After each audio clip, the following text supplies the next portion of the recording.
Facebook is desperately trying to repair its reputation and regain the trust of its users following the data hijacking scandal. But there may be a long road ahead before we really feel secure on social media platforms. To explain why, I'm joined by tech expert Lani Rafidi. Lani, welcome once again. I'm wondering if you can first give us a brief and simple explanation of exactly what went on with Facebook and Cambridge Analytica and why we should be concerned by this. Yeah, good question. The Facebook, as with all other social media platforms, internet companies, let's call them, give access to its users to third-party developers at a cost. It's part of their business model. So one of these third-party developers called Cambridge Analytica gained access via that manner to about 270,000 users, the data on them, legitimately. They opted in, so that's okay. What they did wasn't okay. Of those 270,000 users, they then collected or harvested the data of all their connections, up to 87 million Facebook users, without their consent. So where this really blew up was that in 2016, the Trump campaign hired Cambridge Analytica to formulate political advertisements based on the illegitimate data that they collected.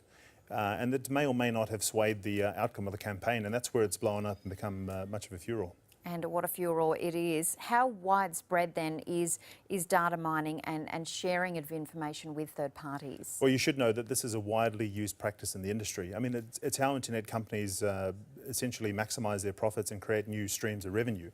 Think of an app that you may have on your phone that knows your location as well as your contacts. Now, this could be beneficial for a friend of yours that, say, you're having a coffee with, to help you find a cafe using its mapping features, or even suggest one based on ratings, etc. So completely beneficial, completely useful. But if you think that the app knows where you are, where you've been and where you're going, it knows what you're about to buy in terms of your shopping habits based on discount cards, etc. And it knows who you're with. On one hand, it could be very beneficial, but a different use of the data could be a gross invasion of privacy. Just on that though, I thought our privacy was protected by regulation. Yeah, it is somewhat. There are protections in the federal privacy regulations, which were updated in 2014. The challenge is, depending on what country you're in, will define how privacy is defined, how it's policed and how it's managed, etc. So in the UK, in the European Union, they have very strict controls around it. That's good. In Australia, a little bit less so, as well as the US, and Asia even less so. So those differences cause loopholes that some of these internet companies can take advantage of.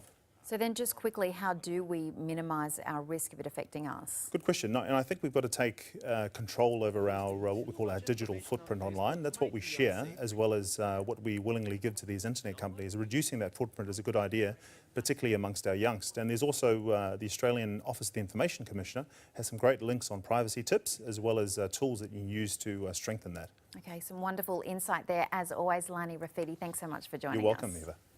Queensland is watching the #1 news hour.